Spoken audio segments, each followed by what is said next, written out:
and welcome to Keep Hope Alive podcast. Today we have a wonderful show, but that's becoming a trend here. It's always great with our guests. We have Jeff Higgins today, which this man has wonderful stories to tell us about his life. But before we get started with that, I am going to go right to my question for you, which is kind of off topic. But in the last 15 years, okay, how many weddings have you actually attended? 13. How many? 13. 14 out of 15 years. Okay, perfect. Okay, so when you actually go into this ceremony, usually there's something to sign. What is that thing you have to sign? That's the guest book, right?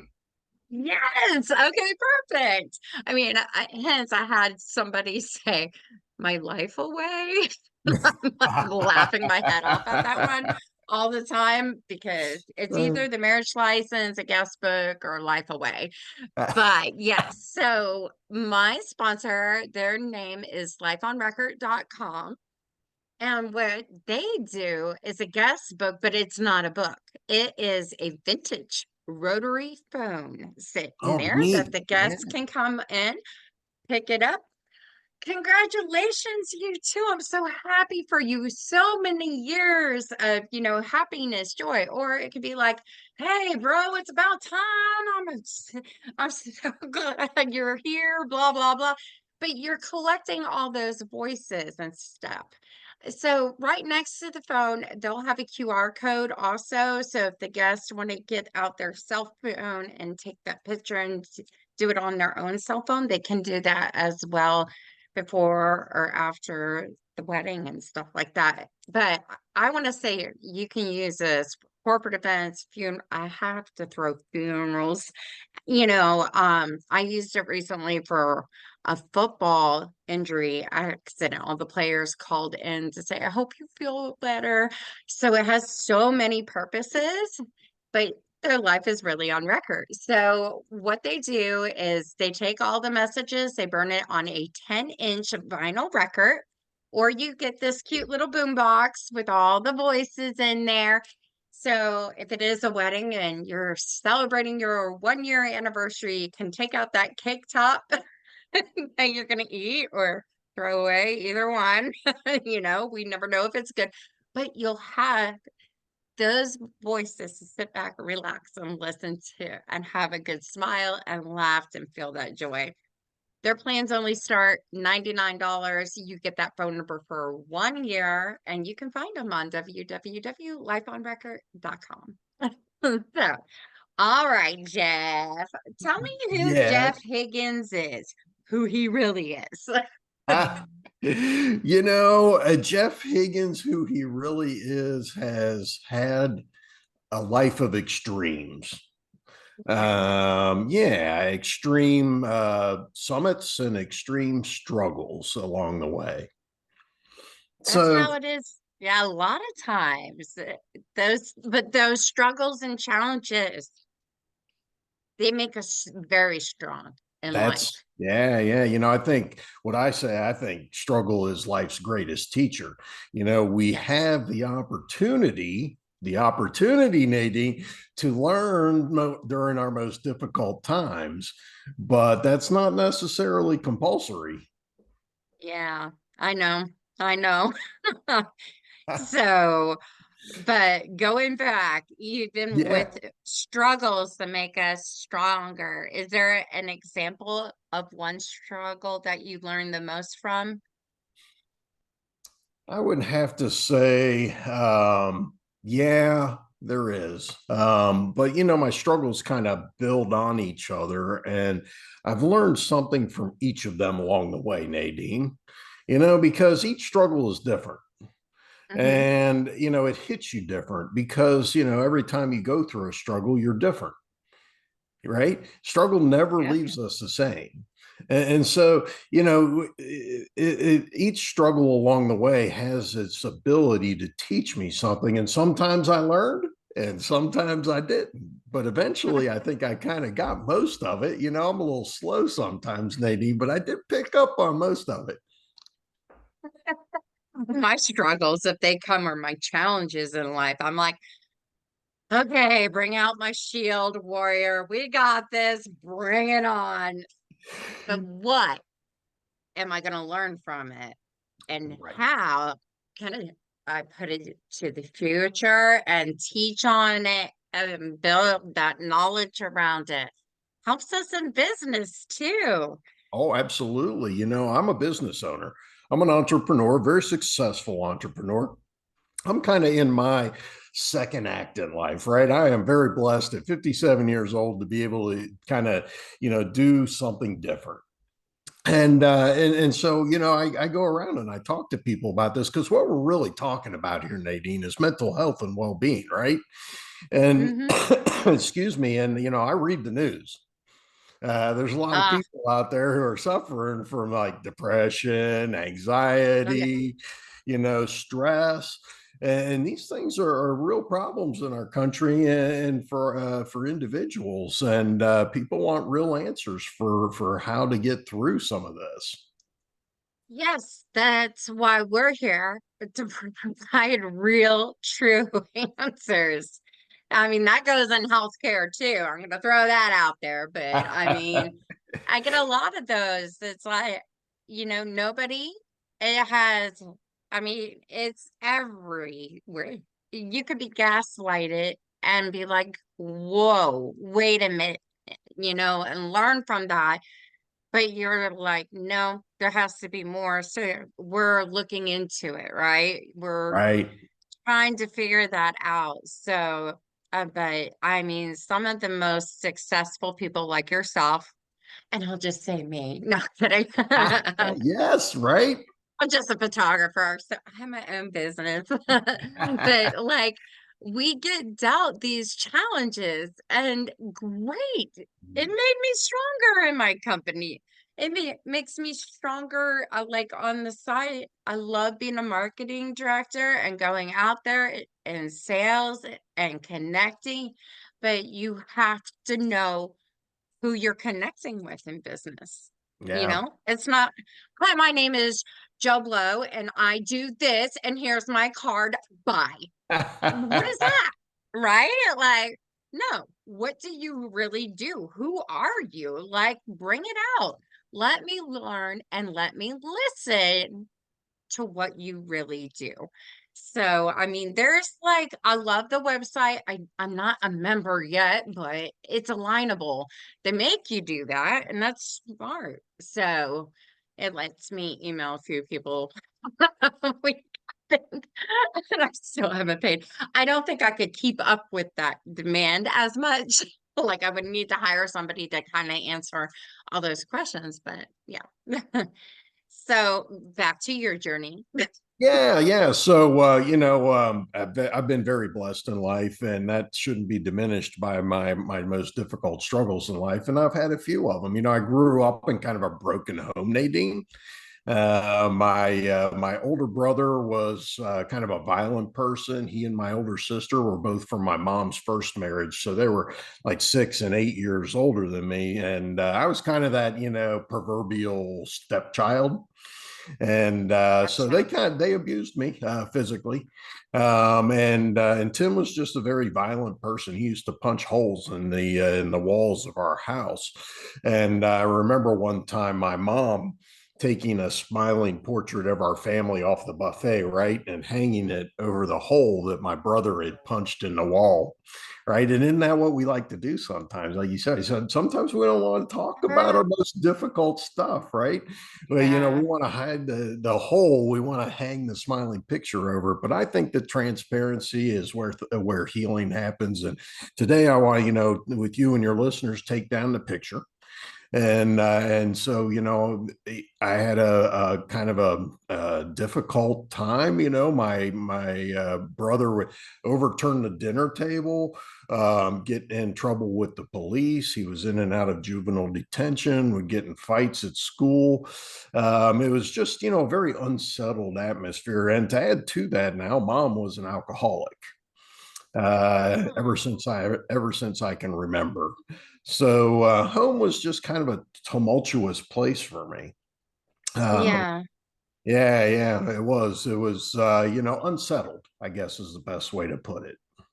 So, what did you decide for your life, seeing that mom was an alcoholic, brother, sister, they had their mental behaviors and stuff like that? Did you say, I'm not going to be anything like that, and just these are my goals and I'm going to go for it? At some point, I did, Okay. Okay.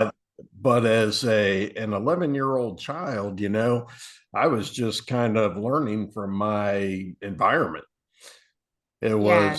It was more at that point. Well, but then you know, but I did eventually. I learned yes, and I did eventually, you know, say, hey, I don't want that for me. I don't want that for my family.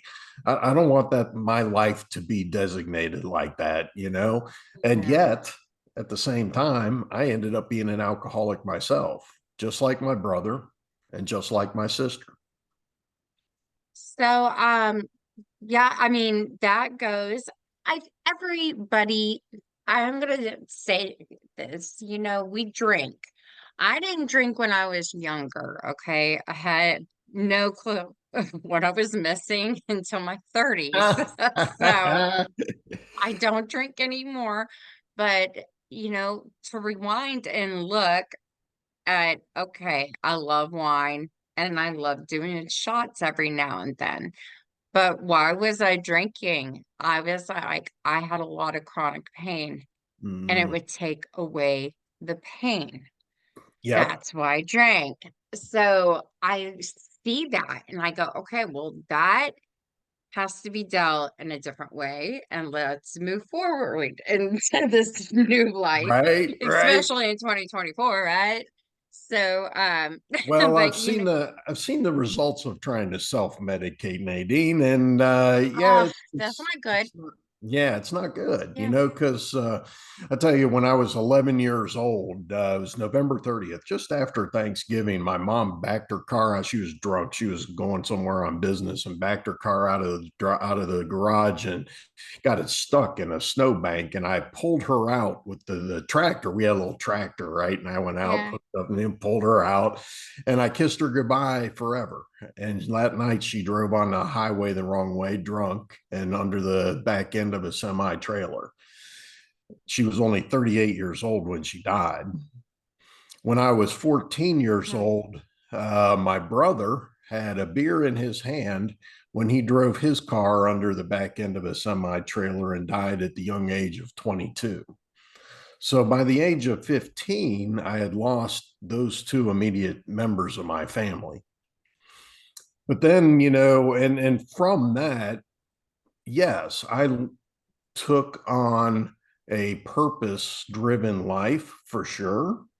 Um, mhm. and I also kind of focus that on kids, right? Because I know what it's Yeah, like to have a difficult childhood. And a lot of times people don't know what's going on. People at school don't know this stuff is going on, and it's yeah, happening a lot, you know. And so I've got a special spot in my heart for young folks and the struggles that they go through. And some of it's like hormone induced crazy, you know, but hey, yeah, it's real and it's hard, and it can be made even more difficult when things at home just aren't going very well.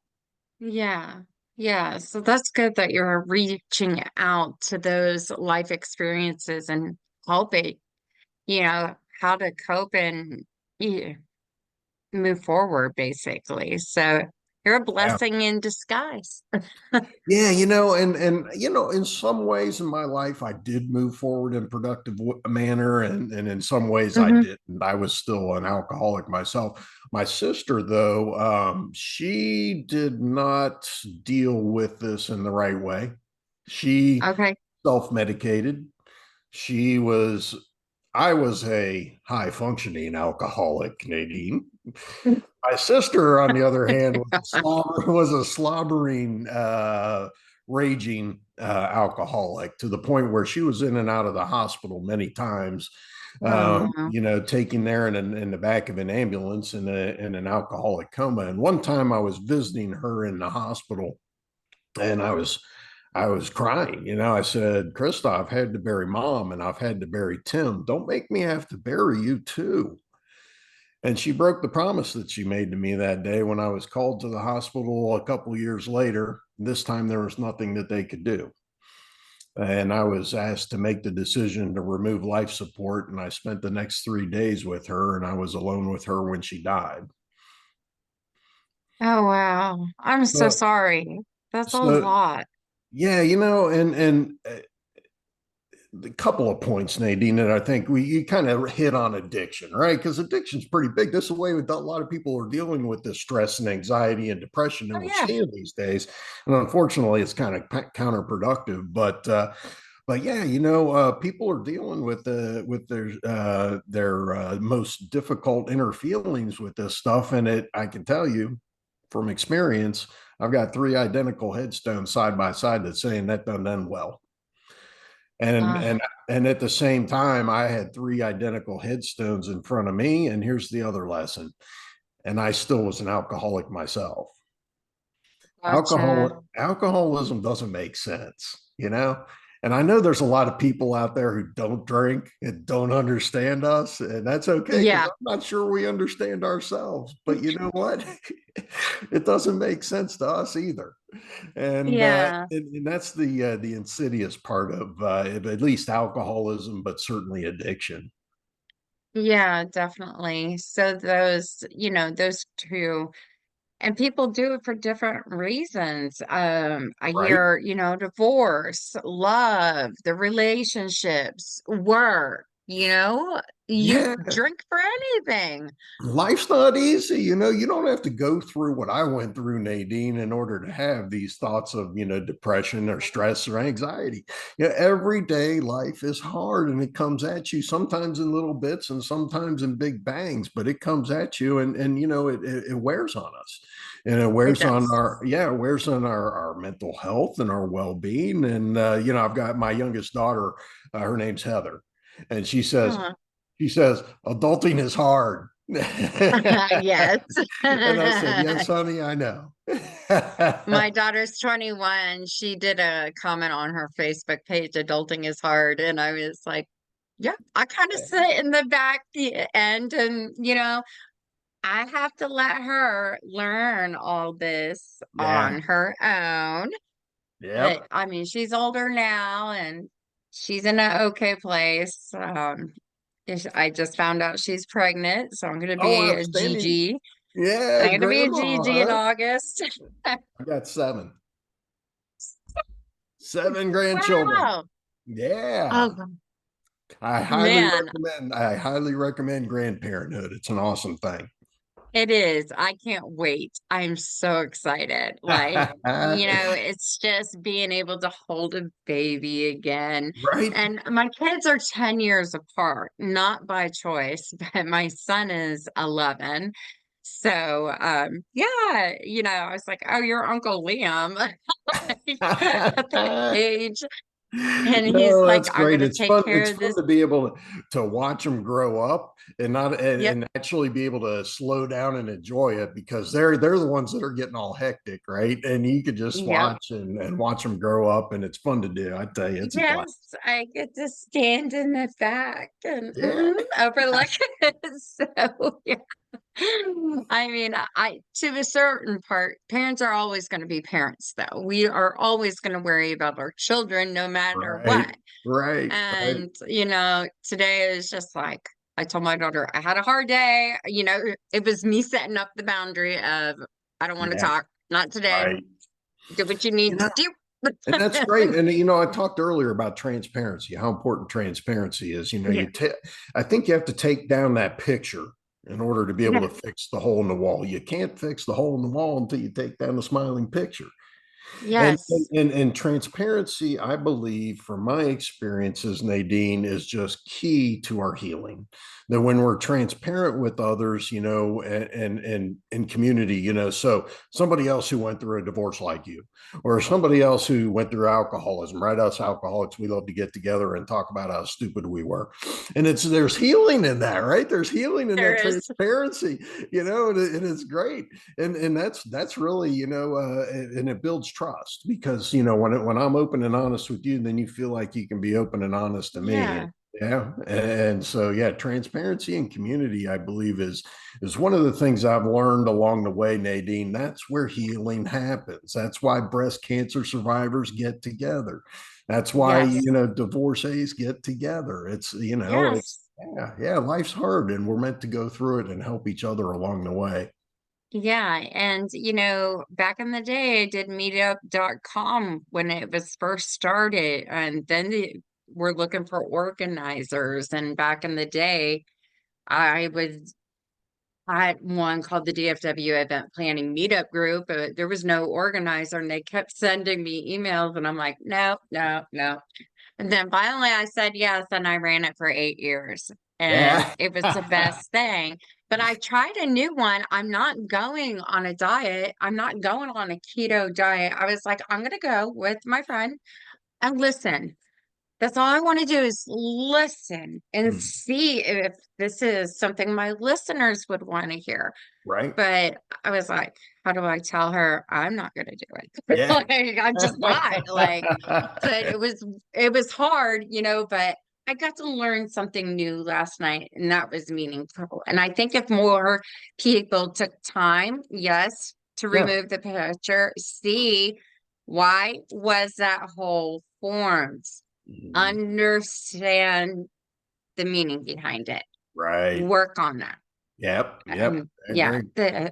that helps the healing. So you So got yeah, to. so then to finish my story out, Mhm. because kind of losing my mom and my brother and my sister were very difficult moments in my life. But just a couple months after my sister died, the biggest storm of all hit me, and this one hit Uh-uh. hardest of all. You see, I was out golfing with my friend. His name is Father Chris, and Father Chris, he loved to golf. He loved to golf so much, he told some fellow priests, he said he wanted to die in a sand trap. And and he and I both loved golf, and we both loved Mhm. bourbon, and so we loved our faith. So we would share this regularly on the weekends. During the summertime, you could always find Chris and I either on his course or mine. And this day we were out golfing, and he said he wanted to go for a ride in my car, and it lasted about 10 seconds when we ended up upside down an embankment and in a sand trap where Chris died. What? Wait, I car or cart? car. My Car. yes, yeah, it was my car. Um, I was Oh, charged with vehicular manslaughter, to which I pled guilty. I was sentenced to time in jail. It was, pretty big our news story here in the newspapers and on TV, and it was pretty much a circus. why did Uh, they make you play guilty? well, there's reasons. I mean, the system is set up in a way. I mean, if I had not pled guilty, there would have been to a lesser charge. Then I would have been charged with something much larger that could have carried 10 years plus in jail, in prison, and it would mean a lengthy trial that would, I be something that all involved who have been hurt by this situation would be drugged through, and I just did not want to do that. It's a money-making thing. Hmm. Well, there's a lot about this system that's a money making thing. I could tell you that after being in jail, which is quite an eye opening experience. But yeah, and after jail, my own alcoholism turned into a rage that almost consumed me. And it's like I said, there's some things that I've learned a lot. Let me step back for a second, Nadine, because Mm-hmm. I want you to Yeah. know this is not that long ago, right? This is 5, 6 years ago. But I just want you and your audience to know I'm living my best life. I Good. Good. I am, and I've come back, and as I look at my life and where I am now and where I have been, I've spent a lot of time examining what it is that kept me from becoming the fourth headstone. What is it? Why didn't I end up like Krista? And why didn't I end up like Mom and like Tim? And by all rights, I should have. The odds were certainly stacked against me. And there are some key things, and we've kind of hit on some of them here. About being Mm-hmm. transparent in community, and that's where healing it happens. But another big one, Nadine, it's that there's a 3-letter question that is a roadblock to any of us moving forward and healing in our life, and that's why. You know, yeah, Yeah. right? Don't ask it, I hear. Don't Well, ask why. you Everybody know, does. but that's human nature. That's human. Yeah. That's how we're built. We're built to be curious. And a lot of times that's helpful. But when there are no answers to the why, when I can't tell you why Chris died, he's sitting a foot from me and I walk away without a scratch. Why him? Why not me? I can think of Yeah. 1,000 reasons it should have been the other way around. But there are these questions that would drive me insane for the rest of my life and would serve no purpose. There's the word I was looking for you to say. You said it. Yay. Yeah. Yeah. You have a purpose, and you do. You Yes. do.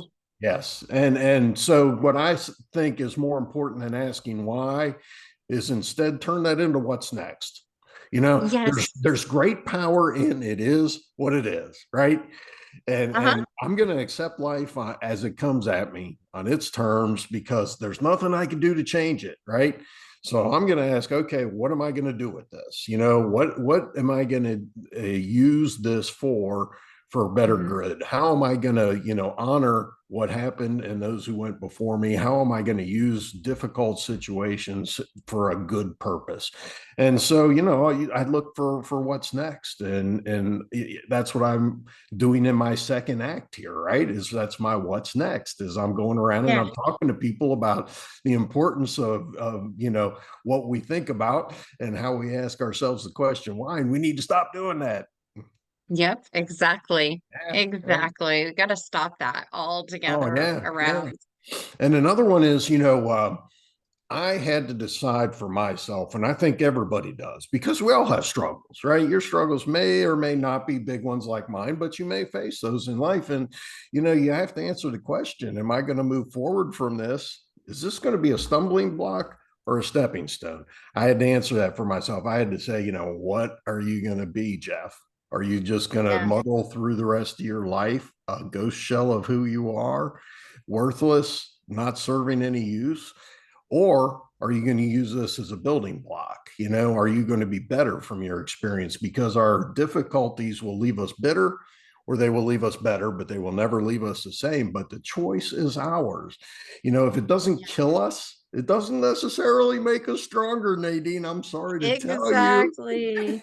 I mean, the only reason, like, well, I know I've wanted to do interviewing in the past, and I tried to run a company doing, long story short, interviewing is my life. But my best friend for 5 years, we would talk, and I wish people could just hear me, and they're not listening, and da da da. And we would always talk. It felt like every day.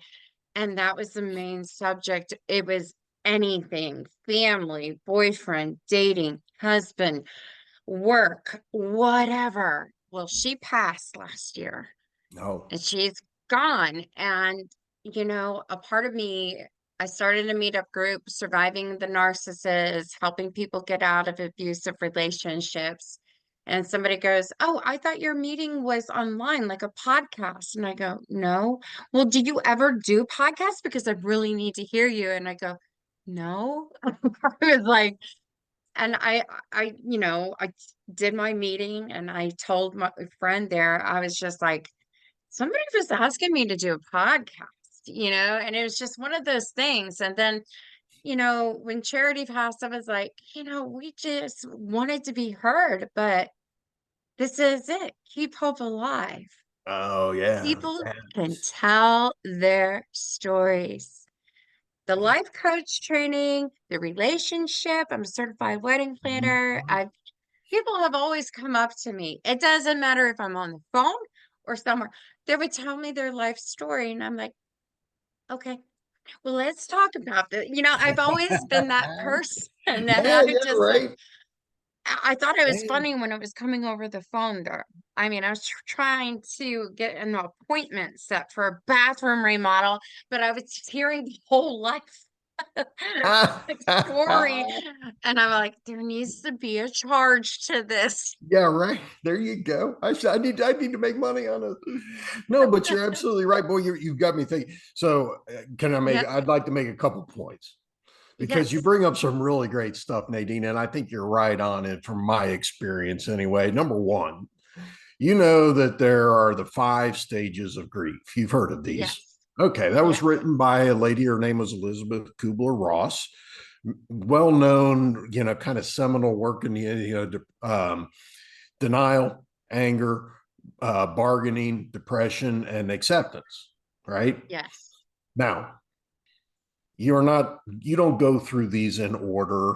You spend time in each one of them, and depending on, you can spend time in any one of them at a time or many at a time, but these Yep. are these stages of grief. I truly believe that that's pretty accurate, having gone through grief many times in my life. Right Mm-hmm. now, many people get stuck in one of those, and I want to point out to you there's only one of those 5 stages that is positive, and that would be acceptance, right? Denial, anger, bargaining, and depression are not places where you want to be stuck, but people get stuck in that, right? And when Yes. we were talking Yes. before about asking what's next, don't, letting go of why, that's what helps us move out of those when we get stuck in those spots, right? Now, Mm-hmm. you bring up something else which is incredibly important to healing, to our self and well-being, to who we are as people and individuals, and that is purpose. and i Yes. and I want to tell you a story first. All right, my friend John used to be a cop, and as a cop he was with many people in their last moments of life, and he tells me he found it very curious that people in their last 30 seconds of life often said the same 2 things: I wish I had more time, and did I make a difference? Did I make a difference? Difference in the world. In their last 30 seconds, it is so central to who we are as people, to who we are as human beings, to have purpose in our life, to Yes. feel that we've done something bigger than ourselves, outside of ourselves. But a lot of people really struggle with this, right? A lot of people really struggle with finding purpose. And I say there's a couple of ways that I instruct people. I say, here's a couple of ways that you can use to try to find your purpose in life. And I said, number one is from your struggles, because there was a protege of Elizabeth Kubler-Ross who actually did a lot of her work with her, and his name was David Kessler. And based on their work together, he wrote a book not long ago. It's called The Sixth Stage of Grief: Finding Meaning and Purpose. How people find meaning and purpose from their struggles, from their difficulties, from their most Yeah. lowest moments in life. And that is where they find their meaning and purpose. That's where I found my meaning. That's where you found your meaning and purpose. Yes. That's where Susan G. Komen Foundation got started, because Susan G. Komen died as a young woman and her sister started that foundation. There are countless organizations, good works that are going on all over the place that are started because of struggle. And so Yes. struggle to some extent, is something that we should embrace as an important part of life that can teach us a lot. Mm-hmm. It sure can. Yeah. And going like back to purpose, it just doesn't come right away to people. And I don't want people to think, oh, I can find No, my purpose. I'll just sit there and think about it no, and this is it. no, No, no, it no, takes no. time. Yeah, yeah, and there's okay. So you bring it up. That's really you're right on track. So you must have heard this before. Uh, so were you listening to me earlier? Okay, Yeah, so we talked in another another way, life. Don't you remember? Hmm. Kidding. another way I tell people, I say, another way of finding purpose is just find instead of getting hung up on finding your purpose in life. Right? Everybody wants to Yeah. go for the top of the mountain right away. Just find little purpose. Find purpose in the things you do every day. Find purpose in your job. Find purpose, whatever that is. Excuse me. I'll give you a big example. Well, a little example. We used to throw a Super Bowl party. So we'd have everybody bring over Kansas soup. Get it? Super Bowl. Kansas soup for the local food bank, and we'll feed you. Right. And so you bring Uh-huh. over food and you come to our Super Bowl party. And so it gave meaning, it gave purpose to a Yeah. Super Bowl party, but it gave it meaning and purpose, right? And people knew it for that, and it it adds to it. It makes the thing Uh-huh. you do. I tell people, I say, purpose makes your everyday endeavors, your pedestrian stuff that you do, it makes them epic. It makes them epic. Yeah. Now I did It something a sure little. does. I did something a little more epic one time right before, in fact, a year before the car accident, I decided at 50 years old I was going to summit Mount Rainier. I don't know, maybe middle age crisis or midlife crisis or I don't know, bucket list, call it whatever you want to. Anyway, I got this crazy idea, and it cost some money to do this, so I'm blessed to be able to be in this position. But I did this and I used it as an occasion. And, I lived, I tell you, I tried to live this purpose driven life. So I used it as an occasion to raise $25,000 to build a special needs school for special needs children in rural Guatemala. Reaching the summit of that mountain was incredible. But you Wow. know what? Raising that money for that school in Guatemala was even better. And I'd say, hey, if you're going to do something big. And if you're going to do something big, attach it to something even bigger. And that's one of the Yeah. that was the greatest part about reaching the summit of that mountain. That's awesome. That's awesome. But here's the thing. That's amazing. I wish I could do the same thing. I really I, do. And maybe I could. I'm not gonna I'm sure put you it. could, but I will tell Yeah. you after doing it, I'm not going to do it again. It sucks. Half the people don't even make it to the summit. I got lucky, the weather, and then I had several people in our group that gave up and turned back. Oh my goodness. Don't ever give up. You keep Right. going. You have that faith. It Well, but keeps that's the it. importance of purpose. That's the importance of Yes. purpose, Nadine. When I felt like I couldn't go anymore on that mountain, I'm climbing up this glacier and I've got crampons and I'm tied to these other guys on this line and it's cold and my legs are burning and I'm hurting and I'm exhausted. And they say, "Are you good to go, Higgins?" I said, "I'm good to go," because I was climbing for those kids. I had purpose. I had purpose beyond just reaching that summit. And I'll be damned if I was going to give up. They were going to have to drag me off that mountain. Purpose gives Yeah. us so much more drive, so much more meaning to the things that we do. And it's an incredible way to live life, right? With purpose. That's how I feel about this podcast. It gives Yeah. me hope and life and my energy, but people really don't understand, like for me, what I go through on a daily basis with chronic pain. Mm, They have no idea. Like it's more than a pain level of 10. So yeah. there's like mornings like I'm struggling, but as soon as I get my makeup on and I get up and I get on my computer and I look at it, I have all these positive emails. And I Yeah. love going through them. I love getting, the feedback. I want to be a guest. This is what I want to share. That is my purpose. It Yeah. gets me up and going. And just recently, my position, my full-time job got eliminated. Yeah. So it's been 1 week, no job, but I'm redefining who I am. What again is going to be my purpose? Is it gonna, is the podcast gonna keep going? Yes, it always will. I'm gonna stop talking when I go to heaven. Well, maybe I'm gonna ask for a microphone to go down to the laptop so that and be on Zoom and I put up there, hey, I have a request. But it's just one of those things. And I think for me, like I look at it like I just got done interviewing this wonderful guy. He does musicals for hospice care patients and stuff.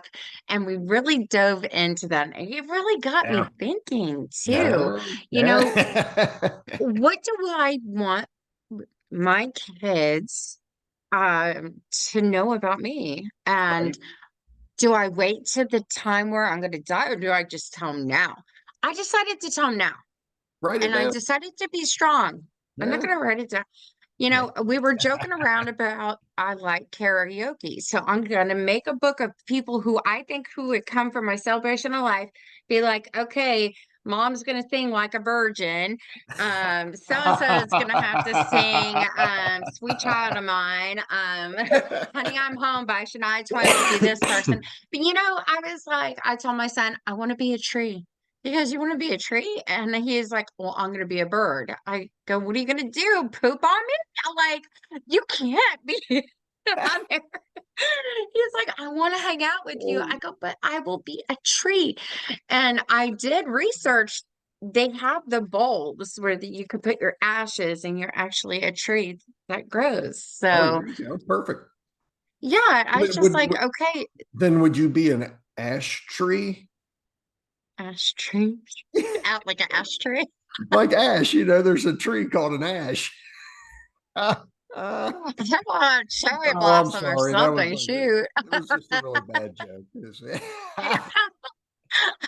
Believe me, I'm used to really bad jokes or dad jokes. Where was I? Barnes Oh and yeah. Noble dad joke book. I was like, oh my gosh. Yeah, It's my one thing. my daughters are rolling their eyes right now. Oh, well, that's fine. Your daughter should be so proud of you for finding your calling and raising the money to help that school. That's Yeah. amazing. Yeah, You, just living life with purpose, Nadine, is just something I think a lot of people kind of don't give enough importance to I know. understanding and taking some time just to kind of put some thought and some work into, and just, like I said, that find some little purposes along the way. And very oftentimes that leads you to the purpose for you. Mm-hmm. Yeah. And it can go anyway. It could be business. It could be trying to find love again.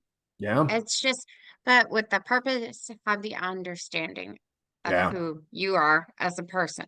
Yeah. What are your wants? That's what I have to look at. What are my wants now? I've already been through this and this. This is what I've seen. How do I feel is another question. How long do I need to process and take the healing process? Like in my head, I'm like, I'm gonna lose my car at this time. Like, I mean, it's not as long as I want, but still, that is a key routine that, I'll give the advice for me to help somebody else, like, just saying this out here, but it has to do a lot of soul searching of who you are as a person. Who are you right now? Right. What happened in the past job? Like I was doing my job, but also the podcast. I had to maintain early morning hours, then start my real job, and then stop at this time, like 5 o'clock, do the podcast, get it up, and start that routine and watch it grow. And then on the Yeah. weekends, I would work on it more. And I just like, this is very rewarding, Hmm. like really rewarding. Yeah. Yeah. And Did I you know make a what? difference, Nadine? You Yes. did. You made a You know difference. what? And I You made a love difference. that you were truthful. Yeah. Yeah. It's hard. It's hard to talk about the truth. You know, We're taught it's, not to, huh? oftentimes we're taught to bury our most difficult moments, and not to talk about them. Then there's And no healing. yeah, it really is. And I've always kind of, for whatever reason, been very different in our family. And I think it's just been so important to my healing along the way. Yeah. And I'm sure you've opened up to your daughters and they know a lot about you. They know everything. That's so good. Yeah.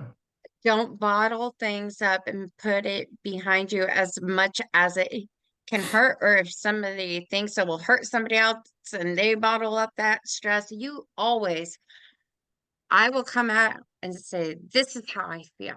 This Hmm. is what's hurting me. Let's talk about it. Yeah. Communication's so important. So Yep. you can't live in a world where you're just going to throw things to the side and not deal with it. And you go, oh, later date. Oh, I'm going to go to the bar and drink it off. I'm going to forget about it. And it's gone. Our minds will tell us to do that. But what good is it? It's not Right. going to heal us in the long Yeah. run. We're not going to move forward until we learn that lesson. Yeah, So yeah.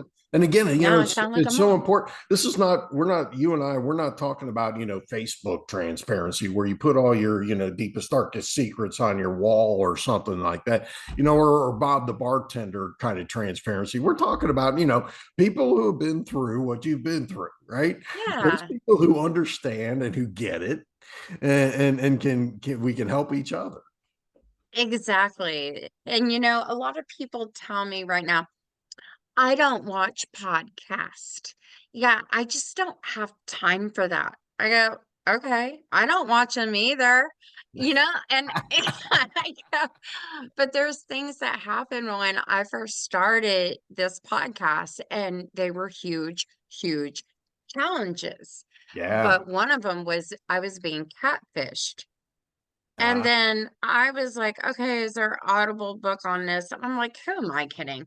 Go to YouTube and searched up podcasts for catfish and make sure it's not like a real catfish, but and I think it was like MTV.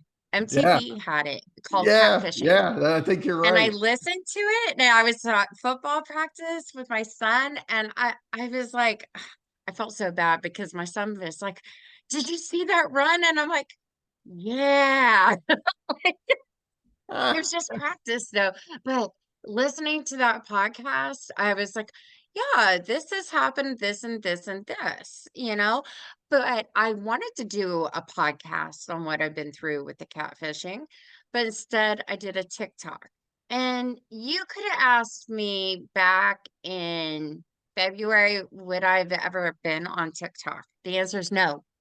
No, no, no, no, no. I'm on TikTok now. I call it my little journal. I can have fun with it and be me. And like, if it's a filter of Halloween Chucky and I have my dog licking my face, I don't care. Get to know who you are listening to. This is me. I like to have Right. fun. I like to talk about topics, bring it on. I'm just not like a, what do they call it? A news reporter. I don't dig for those stories. I Yeah. had a few people go, can you do a topic on this and this? And I was like, no. It's like I can't. I don't know where to go for that. And Yeah. Yeah. Yeah. Right. it's work. Yeah. Yeah. Being our transparent, being our genuine self. I think a lot of Yes. people try too often try to be, and we all do it, right? Yeah. To one extent or another, right? Some people are totally fake, and some people are like totally, guard down, and I think that's important to be able to be our genuine self because then you're not constantly having to worry about who you are and trying to, Yeah. hey, uh, I'm guilty of homicide, right? Now you can love me or you can hate me, right? But that's not on me. That's on Yeah. you. And Yeah. this is who I am, and it's genuine, and it ain't pretty, but it's who I am.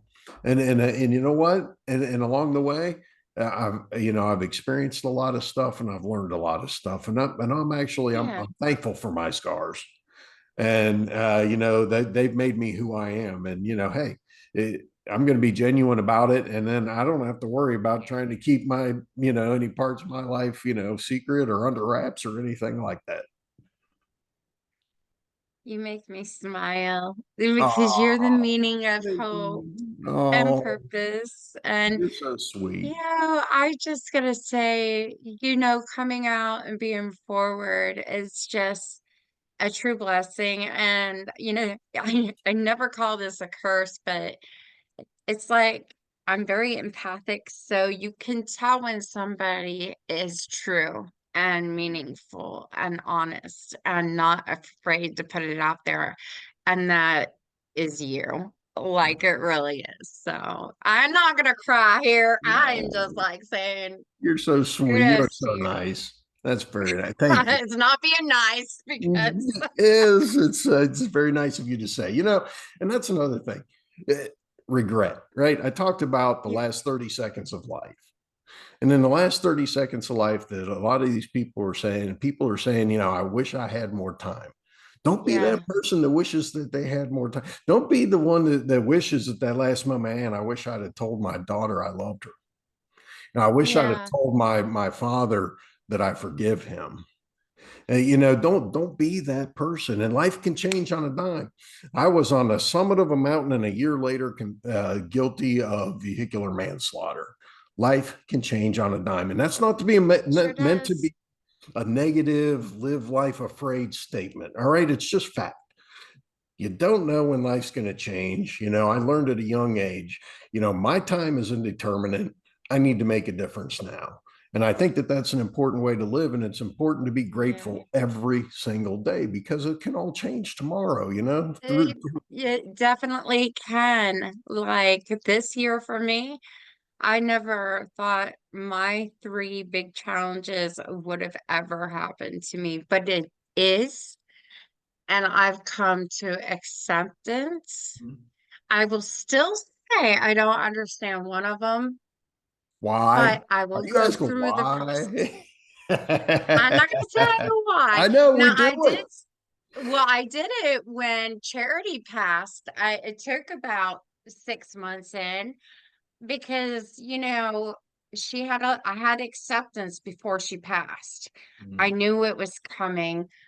I just didn't know, but because we talked every day, I was just like, I'm still going to talk to you. You just can't talk back.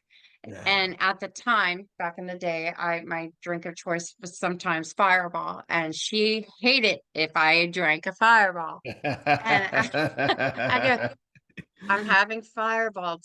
It's just like you can't stop me. You can only look Oh, over me. those are But memories. The great but memories. it's just you. I talked. I had my cry. Why, God? Why did you take her? I know. Like, who am I supposed to talk to? I don't have many girlfriends. Back in the day, I had friends. They're gone. I'm sorry. They're still around, but they're Yeah. gone. So, Yeah. I was like, what did I do back in the day? I had to analyze that and learn what did I do in high school Yeah. that I probably shouldn't have done. And was it all about me? Was I self-serving? Did I think I was the bomb? Maybe. And it was until after high school I used to start watching Romeo and Michelle's high school reunion to help me see where I possibly went wrong in life. But I accepted that. I Yeah. accepted it so much. But yeah, I just don't ever hold back also on any pain in the past in your life. If it hurt you, it hurt you.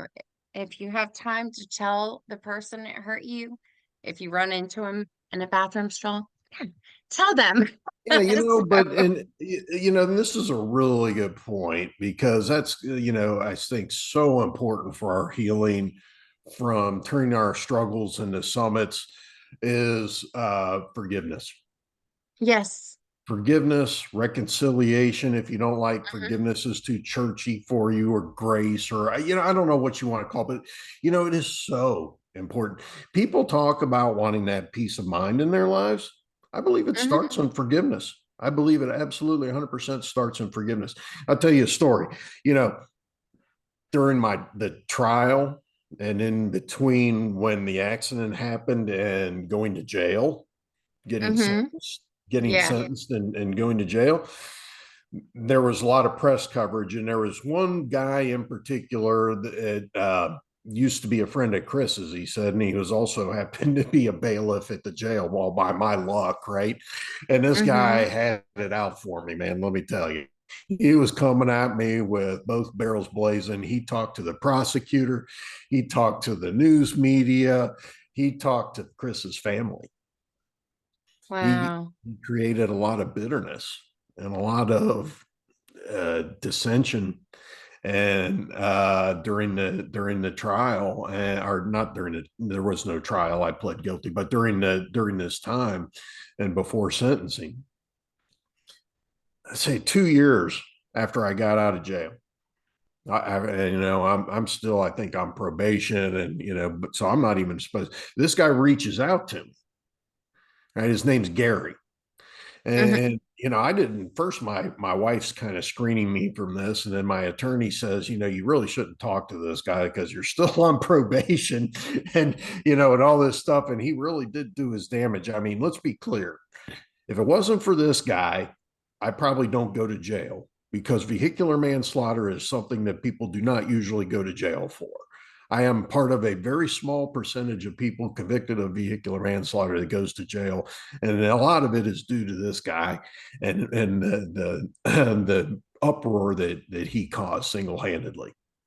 He reaches Wow. out to me, and I've got the letter right here. He sends me this letter, Mm-hmm. and in this letter he asks for my forgiveness. And I had already decided, Nadine, in my heart, that if I was ever going to be a functional human being again, Yeah. that there was some really high level forgiveness I was going to have, a whole high level of forgiving I was going to have to do. And it had to start with myself, right? Because I can't forgive Yeah. anybody else until I forgive myself first. And I had worked that, I had climbed that mountain, and I had done that hard work, and I had already forgiven this guy. And I was happy to do it. And I was happy to tell him too. I ended up talking to, against my attorney's advice, I talked to Gary, right? I talked to him on the phone. And it was a good conversation, and it was healing for him. And what I didn't realize, Nadine, Gary was dying. He Wow. knew he knew he was terminal, right? And I was happy to give him what he was looking for. It gave me healing. It gave him healing, right? And how Yeah. many times have we heard this story? Have you heard these stories before, right? Oh, Somebody, a lot. yeah, somebody finds out that their time is short, and they want to make things right. They want to reconcile. They want to practice. They want forgiveness. They want to make things right, because, Nadine, they want to die in peace. Hmm. We want to die in peace. So if forgiveness and reconciliation is a pathway to dying in peace, doesn't it follow it's also a pathway to living in peace? Yeah, it does. And Yeah. so, forgiveness, man, it's part of my everyday. And you brought it up just a little bit ago. I think this is real important to understand. I haven't arrived. Nobody arrives, right? This is what practice every day, right? Yeah. I have, ill will pop up in my heart. I got to address it every single day. I have, depressive thoughts. I got to work on my thoughts in my brain every single day. And yeah, I'm good. I'm living, I feel like I've got a great life, and I'm living a good life now. But it's something you have to work on. You have to maintain it. We're Yeah. just like a car, we're just like anything else. We Yes. need maintenance. And we have to make sure that we're checking our thinking, right? That we're doing a checkup from the Yeah. neck up, that we're, that we're trying to work on our stinking thinking, and stay Thinking, on the right thinking. track, right? And it's an everyday thing. It's a maintenance thing. None of It us is. none of us is there, but we're all, there are ways that we can be better every day. And I honestly believe that the pathway to forget or to peace in our lives, and frankly in this world, Nadine, right? It's, Newsflash, forgiveness. yes, it is. Yeah. And you bring that up, and I am talking to somebody I haven't talked to in a very long time. Mm, But I guess for me, it was I didn't know how to forgive what this mm, person had done to my life. yeah, And I know. it was this year I've learned I forgave. I forgave, but I never told this person that I forgave.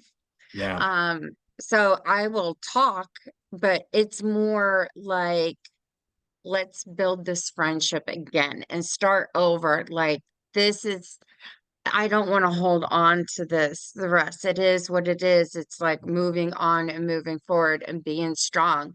Yeah, because Holding it's grudges only only hurting hurt you. you. It's only hurting Yeah. ourselves, right? And we're And only it hurting hurts your ourselves. health too. Yeah, So, absolutely. I mean, Oh, yeah. okay. So from Johns Hopkins University, studies that show that forgiveness can reap huge rewards for your health. All right. Lowering the Yep. risk, lowering the risk of heart attack, improving cholesterol levels and sleep, and reducing pain and blood pressure and levels of anxiety, depression, and stress. So make a forgiveness list tonight if you can't sleep and list everybody Right? you forgive. Yeah. So you Yeah. can fall asleep.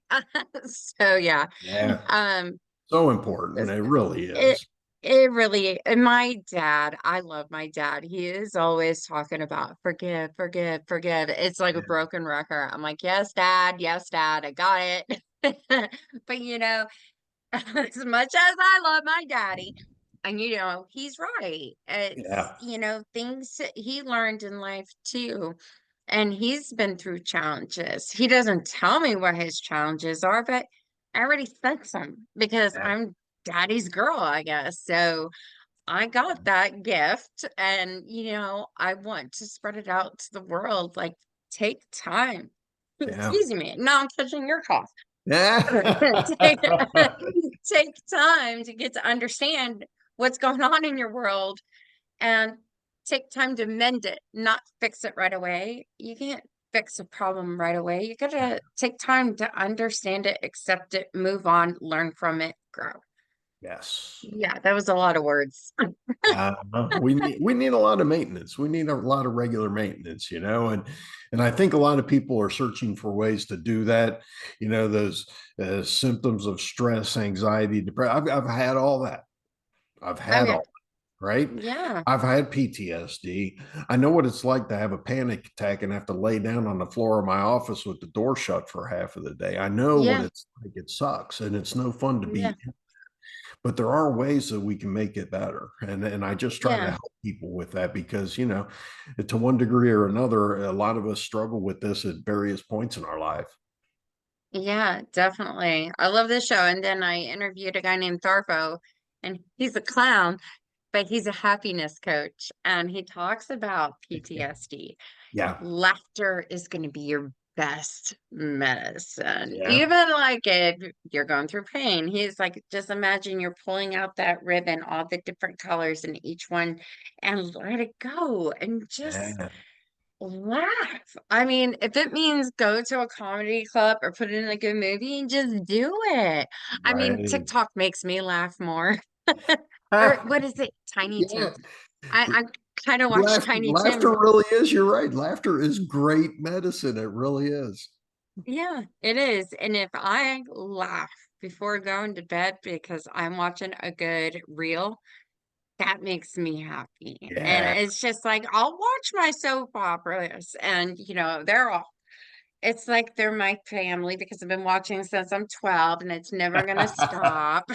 But yeah, it's like I take in their energy too. Oh my gosh, I can't believe this is happening. And it's like, wait a minute, this is not my family. But the one thing I learned is, we all get stuck in routines in life. We do need to make the time for ourselves, find that one hobby, that love or passion that you have that makes you go and do something fun. Like I told you, and I was like, can you do your show earlier? Because my outlet is karaoke when I sing.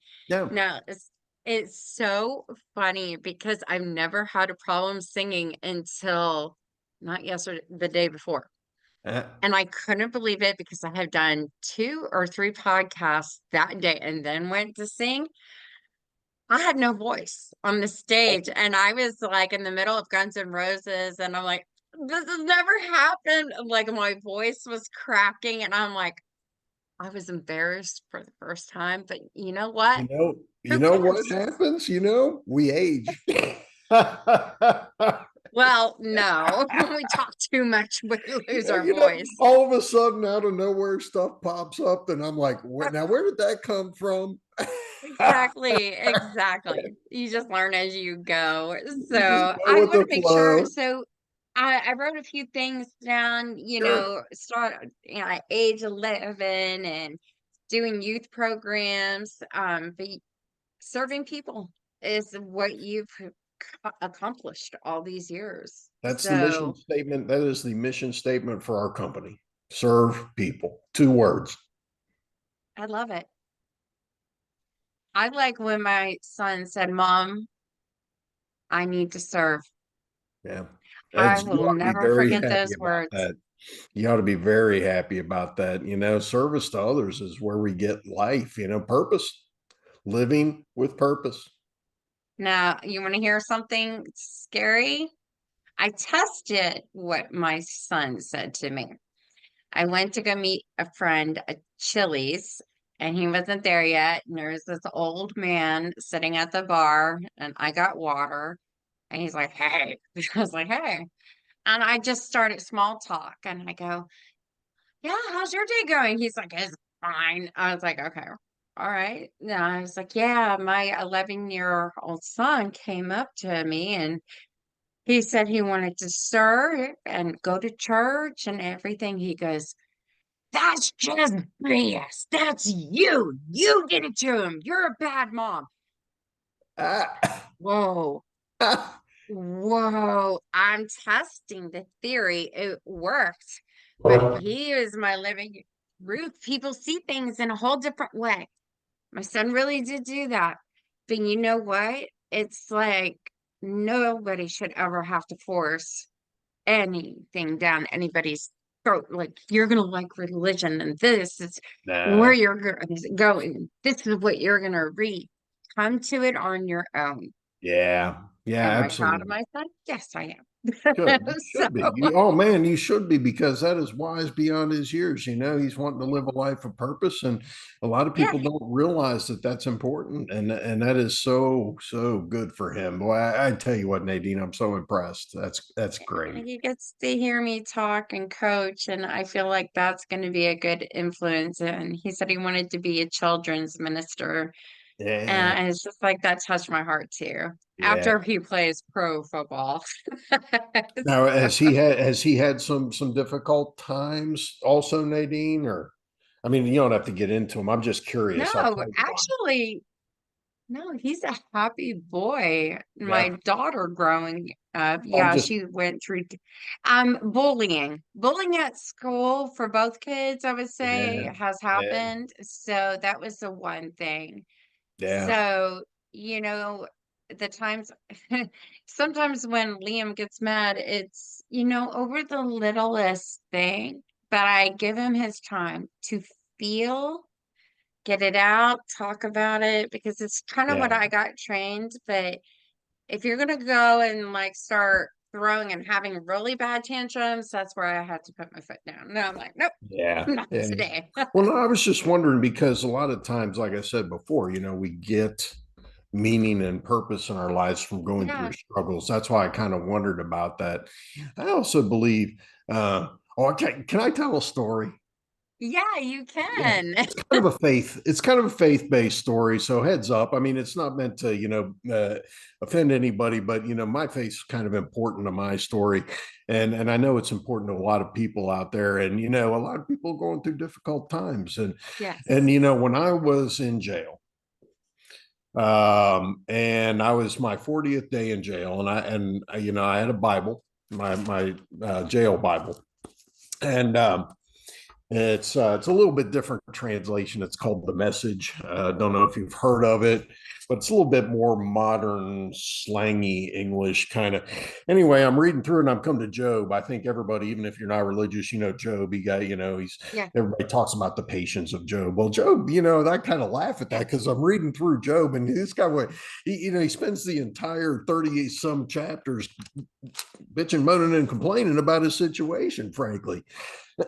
So, and I kind of, I kind of came to Job, and I'm thinking, okay, maybe I'll get some comfort here. But I'm in jail, and I circled, or I underlined this passage here, and it was December the 9th, 2017, in jail. Right, I spent Thanksgiving in jail, and I was about to spend Christmas in jail.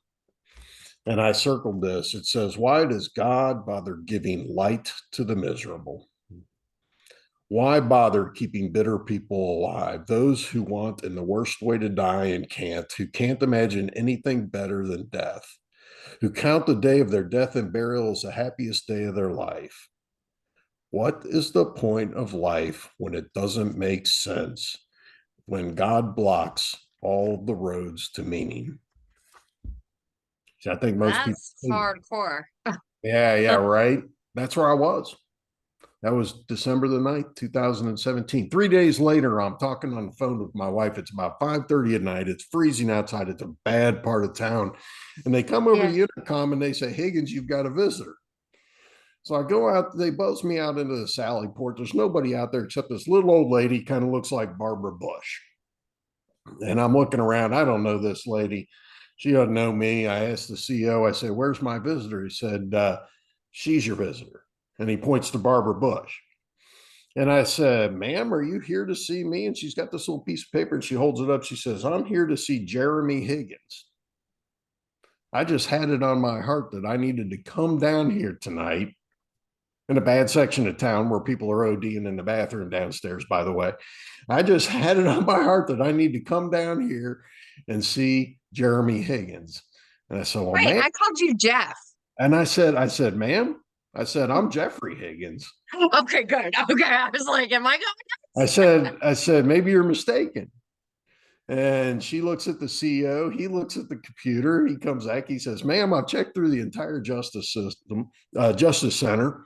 Out of the 1,300 inmates that are here, there's only one of them that's anywhere close to that, and that's Jeffrey Higgins, and that's him." And I said, "Ma'am, who are you, and why are you here?" And Yeah. she said, I asked her, I don't know, I asked her, "Who sent you?" Because I figured, somebody sent her. I had no idea. She doesn't know who Yeah. I am. I don't know who she is. And she says to me, she says the most amazing thing. She says, "My name's Sister Karen. I'm from the Franciscan convent. And Chris sent me here. I just had it on my heart that I had to be here and pray with you." And I said, "Chris who?" And she said, "I don't know." She seemed confused too. But my friend who died, his name was Father Chris, of course.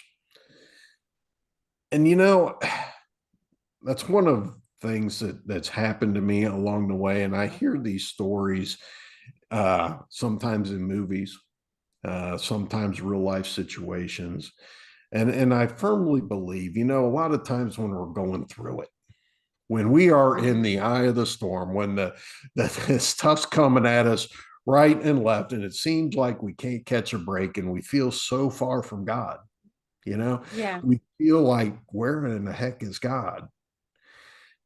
I Hmm. honestly believe that that's wrong, that he's not far from us, that No, actually, he's right. Yeah. actually, I believe that the veil between us and God is thinnest when we are our most broken.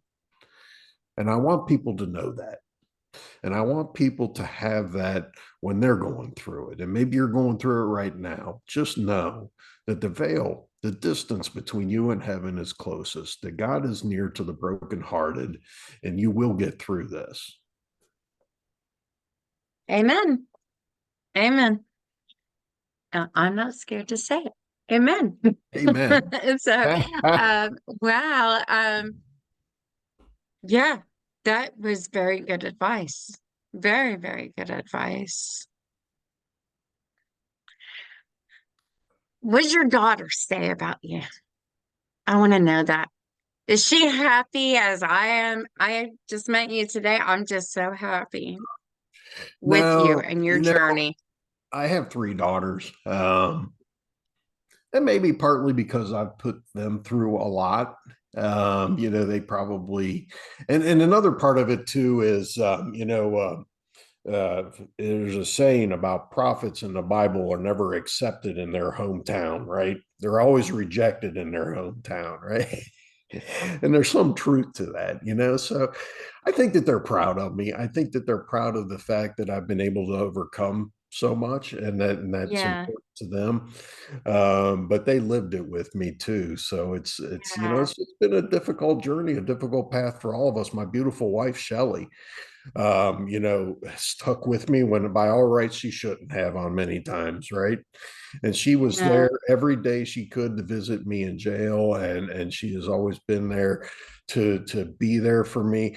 I was in jail, and I know you might find this hard to believe that a businessman from the white businessman from the suburbs with no tattoos doesn't fit in jail, but I did not, and it was pretty obvious. Oh, I didn't walk right. I didn't talk right. I didn't, you know, it was clear. And, yeah. um, and so I kept to myself, you know, I knew that I needed to keep to myself, that I needed to be very careful. I was a target potentially of extortion and all kind of fun stuff. So I kept to myself, but they could see that I was scared, lonely, and they, you know, inmates don't miss much. Trust me. Yeah. One day I go back to my cell, which share with another guy. It's an 8 by 10 cell you share with two people. And on my bunk are 2 bags of barbecue potato chips, a brownie, and a fruit cup. Right now, Yeah. these guys that I'm in with, I need to tell you, Nadine, I'm in protective custody with the snitches and the bitches. Right, these are the rapists, Hmm. the child molesters, right? The murderers. Yeah. These guys are, you know, not the people you really want to hang around with. And they were kind to me. The guy gave me a pencil to write letters, and another one a piece of paper, and another one books to read, right?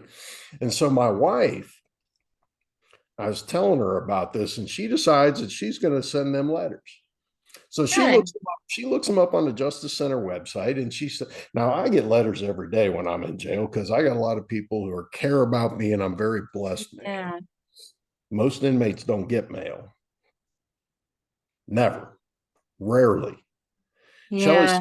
Shelly sends them a letter and says, you know, I want to thank you for the kindness that you've shown to my husband. I really appreciate it. You know, I'll be praying for you in your circumstances, and I hope things work out for you." Nice. There's this guy, his name's Preacher, right? He says he uses that. Preacher. That Yeah, that was off of the Virgin River. There was a guy named Preacher. Okay, yeah, yeah. I like that name. Well, yeah, no. The reason he says that that he uses the jail name Preacher is because he likes to tell people that he killed a guy with a Bible. Preacher is the kind of guy that if you saw him walking at you on the street, you would probably cross over to the other side. He's got 7 numbers, been in jail, prison, not jail, prison 7 times, been convicted. And he's a hard guy, right? But he and I were Yeah. good. And he was, you know, one of those people. And Shelly sent him a letter, and he comes up to me one day, this hardened criminal, right? And he's got tears in his eyes. Oh, And he's got this letter from Shelly. He says, you know, I've been here for 7 months and I haven't received a single piece of mail. Tell your wife thank you. I really appreciate it.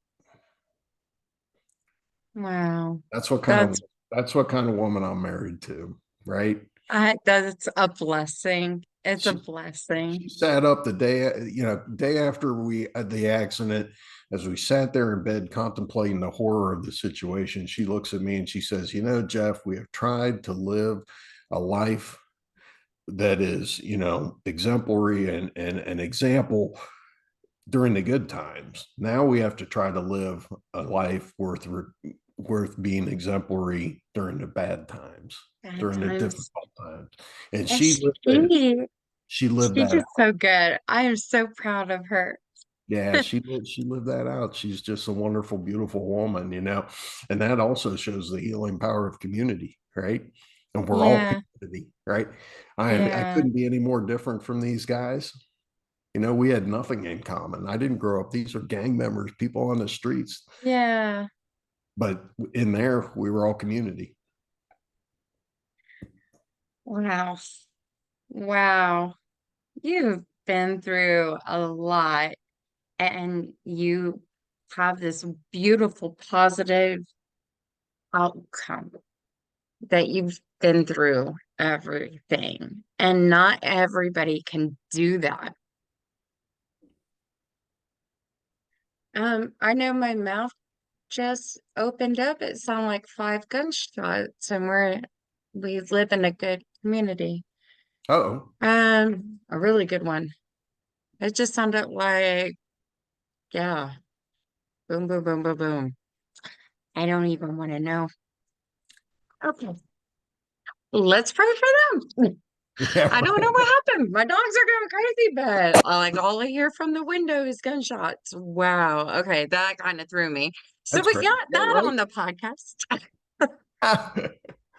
Oh, Oh goodness. my goodness. Oh my goodness. That is scary. That is so scary. So, or it was a car wreck because we live at an intersection.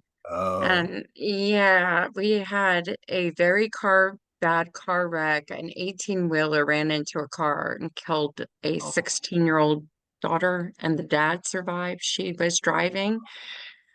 And I will never forget that day. You hear that crash, but mm, for our block, the mother was standing right in front of my window, and the officer told her, your daughter's gone. And it wasn't a cry, it was a wail. And I've never cried so much in my life. I was just like, I cried. I even took a shower and cried. My son cried. It was hard not to cry that day. But when you hear something that loud, my head either goes, that mm. was gunshots or that was a bad accident. So, No, I know what, yeah, I have prayed so many times for the people that saw the accident that day. yes, so do I. I even Because pray for. I know it had to be terribly traumatic for all of them. Yes, I saw the mother the next day, and I just walked up to her and hugged her. And I go, I'm here for you. I know you don't know me. I go, Mm, that corner house is my mom's, my window. I go, I was there with you in spirit. I go, I don't know how to explain that. And I'm right. even crying on my podcasting. But you know what? It was being there for somebody and caring and Yeah, knowing what they're actually going through. Every story should be heard like that, and yeah, understanding and caring and empathy, period. yeah, So we're not all perfect in this world. I mean, we may live this perfect life, but then some of the challenges that get sent to us can yeah, turn that for us. yeah, And a lot of people are proof of that too. yeah. So, Right. wow. But, I'm going to say thank you. And I have never been like teary-eyed on here, but I'm going to also thank my other sponsors too, for Keep Hope Alive. And, we're about to start into the new year. We're a couple days away from New Year's. So happy New Year's to you and your family and everybody's family, to everybody who's listening. Our first sponsor we talked about was lifeonrecord.com, the interactive guest book. Very fun to have.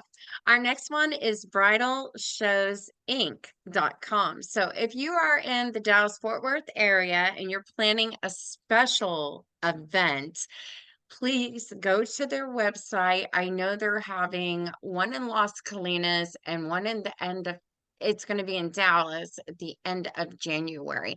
But you can meet all different vendors planning no matter what event, get their pricing, form that connection.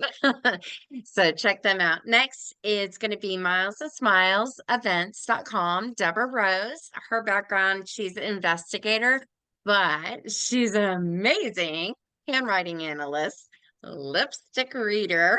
She goes into these events. I've seen her work them. Oh my gosh. I'm just like, sometimes I don't even want to go to the event. I want to just sit with her because of how accurate she is, but she's up for hiring and all your party needs.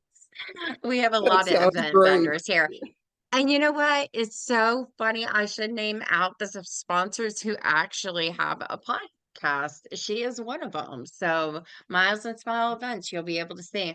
Our next one is Bryce Harney. He is a magician and mind mentalist. He's been all over the news, traveling all across the United States, doing shows. You know, he's amazing. Just his magic, everything. And you know what? A lot of the girls say he's easy on the eyes. So, but you can check out his work at www for your daughters, brycemagic.com. And I think he's married.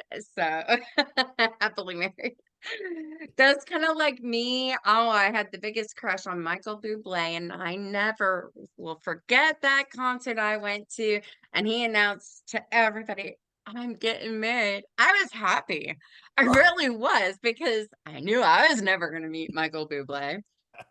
Uh, and then it was funny. I'll tell you this really quick. I was leaving work and it was 10 minutes before 5 o'clock. And they're like, Michael Bublé is right down, in Dallas with his new, I think it's a whiskey or whatever, and I was like, oh my gosh, they announced this event when it's 10 minutes till, like, there's no way. But good luck on your liquor sales. So, and then we have richmondpunch.net. He is a violinist. He's performed in front of a million people. He's been on some Lifetime shows as the backup violinist. He goes all around the United States doing work too. And I bet he would go out of the country too to do some work. He is amazing. And then we have TK Hair Salon. Woohoo! I always have to pull out my hair. They do my hair all the time and I love them. They're to die for. But if you are in Plano, Texas or surrounding area, come visit them. They do great. They do the hair color, men's cuts, kids cuts, extensions. They are down to earth and caring and loving there. I love it. I love it. I love it. They listen to what you want and give it to you. I had to go to a second chance prom. I go, I just my hair up and curled and something. You make it look pretty, and they did. So, but other than that, I once again, Jeremy, no, Jeff, Jeremy, Jeremy, right? was starting to think I was going crazy. I was like, I know I wrote I his name know, I down know his name. He right. said his name was Jeffrey. That story threw me off. But I want to thank you once again for being on our show. Wherever you find your podcast, you'll be able to find Keep Hope Alive podcast. But until our next one, we're starting to wrap up season 8 already. I mean, it's just going quick. It's 10 episodes to a season. I was like, oh, we're going to be here. I got guests filled up until the end of February. So this is all cool and keep them coming. We're always looking for new guests. So other than that, um, any questions for Jeff? You can call him at 833-780-HOPE, which is 4673. I will give him a message. He's like, oh, I got a phone number now. So you can ask him questions. There is a place on the website. You can leave us a message too of what you would like to hear talked about. So, all right, now I'm really saying bye. All right, guys. Until next time, love and light. Aw.